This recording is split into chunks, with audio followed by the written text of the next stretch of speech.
Nitaendelea kuomba mashirikiano ngazi za juu, ngazi za chini, lakini kuhakikisha kwamba wilaya hii iwe salama kama ilivyokuwa salama sasa hivi, lakini kwenda kuangalia vyanzo vyote, maeneo yote, usafi, kupanga mji na mambo mengine. Msingi wilaya ya Magharibi B ni wilaya ambayo kwa Zanzibar sasa inakuwa kwa kasi, kwa sababu naweza nikasema ni wilaya ya pili mjini. Ukitoa wilaya ya mjini, basi mji sasa hivi unaokuwa ni wa Magharibi B.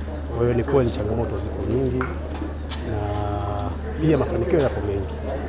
Msingi ni kuona namna gani tunaweza kushirikiana katika kuzitatua hizo changamoto pamoja na kuzipatia ufumbuzi wake, kwa sababu huwezi kusema unazizuia popote penye maendeleo, vitu kama hivyo ambavyo lazima vijitokeze.